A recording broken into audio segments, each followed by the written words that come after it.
If you're thinking about spending 1 to 1.5 lakh to store your baby's cord blood, let me say this upfront. For most families, it never gets used.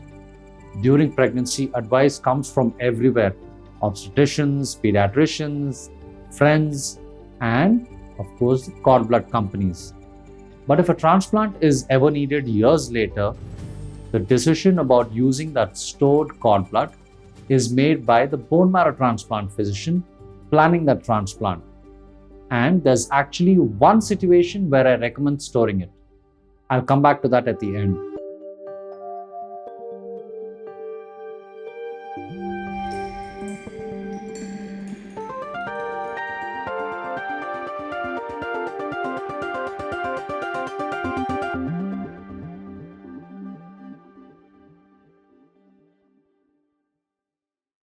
Every time someone I know is expecting, there's always that one question: Hey Madhav, should we store our baby's stem cells?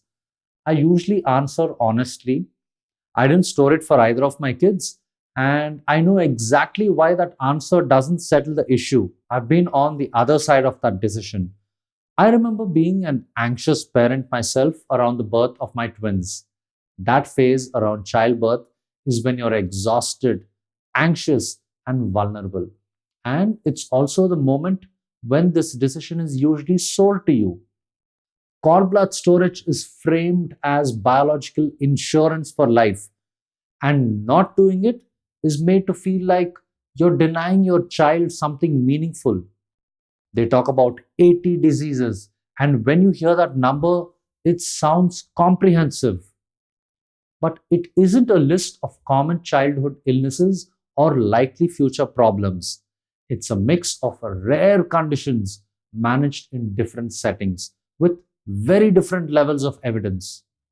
Some are conditions where cord blood can be used in theory but not routinely used in practice. Some are conditions where a child's own cord blood cannot be used at all. And some are conditions where cord blood is just one option, not the preferred one. To sweeten the deal, there are offers and EMIs, a quiet reminder that you've already spent a lot on childbirth and that this can just be an added on. Most of what parents are told is technically true, but clinically irrelevant. And that difference matters. Before deciding whether storing cord blood is worth it, we need to be clear about what cord blood actually is. After a baby is born and the cord is cut, a small amount of blood remains in the cord and the placenta. That's cord blood. It contains hematopoietic stem cells, the cells that make red cells, white cells, and platelets. These are the cells we use when replacing diseased or failed bone marrow. That's it. That's the entire scientific basis of cord blood banking. So when I have a patient and their family sitting in front of me and they ask how a stem cell transplant actually works, this is what I explain. First, we look for a donor. The best chance of a full match usually comes from a sibling. If there's no sibling match, we look at donor registries, Datri, DKMS, and others. India has 7 to 8 lakh voluntary donors. If we find a suitable match, we collect fresh stem cells at that time. If that doesn't work, we look within the family, a parent, a child, or a sibling. That's a half-matched or haploidentical donor. And today, almost every patient has a viable donor option within the family. And if you've noticed, the stored cord unit hasn't come up at all. And there's a reason for that. Many of the conditions listed in brochures are ones where a child's own cord blood cannot be used. The reason is simple. The same genetic problem that causes the disease is already present in those stored cells. You can't fix a genetic defect with genetically identical cells. That single fact alone rules out cord blood for many of the conditions it's marketed for, and that is rarely explained. So, how did cord blood banking come to be sold as personal insurance?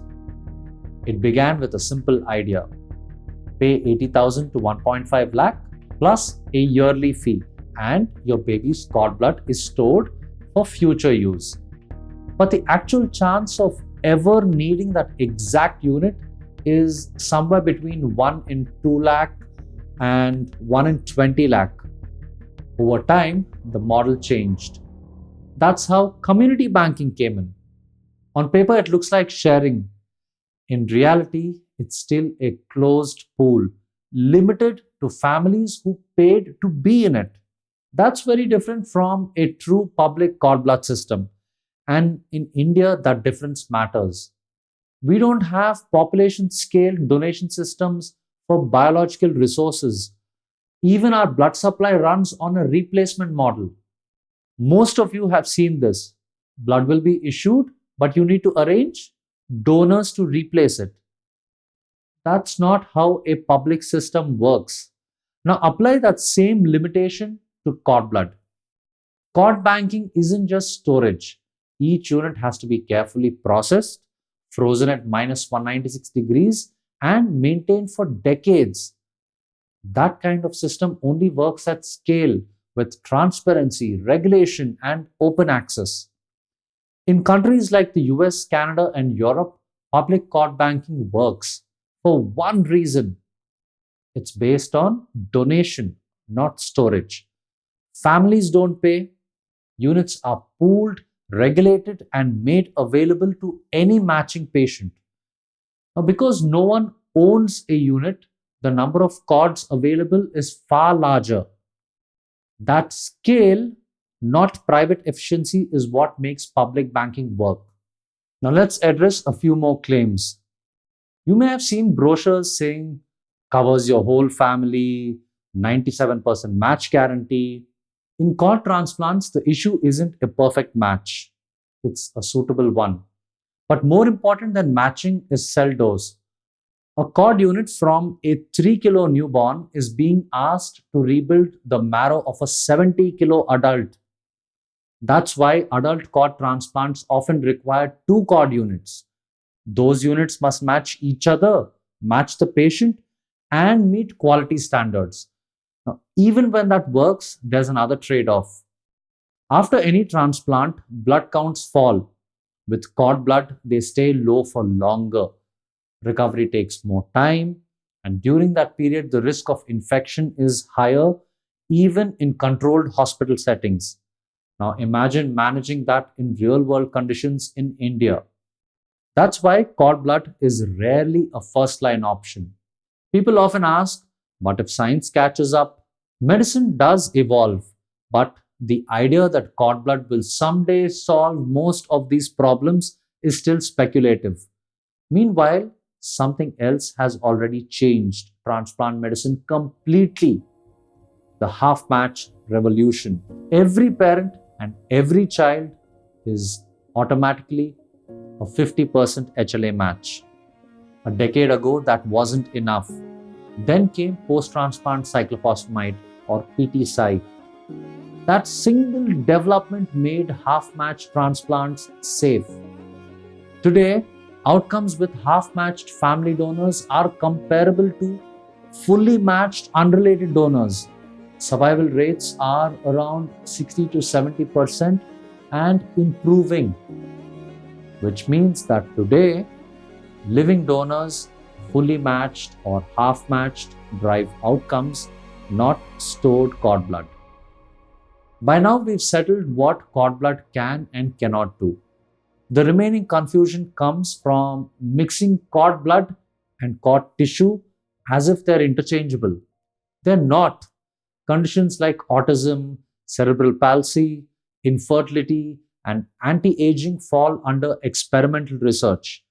And here's a detail most families are never told. In India, private banks are permitted to store cord blood. Cord tissue storage is not permitted under current regulations, which means that in many cases, the cells being frozen aren't even the ones being referenced in those claims. Now, the one situation I mentioned at the beginning. If a family already has a child who needs a stem cell transplant and a new baby is on the way, cord blood collection makes sense. That newborn may be the only chance at a perfectly matched sibling donor. Outside that specific situation, private storage adds little medical value. So where does that leave cord blood banking? If India builds a transparent, well-regulated public donation system, I would absolutely support donating cord blood. But for your own family, when a transplant is actually required, outcomes today are driven by living donors, fully matched or half matched, not by stored cord blood.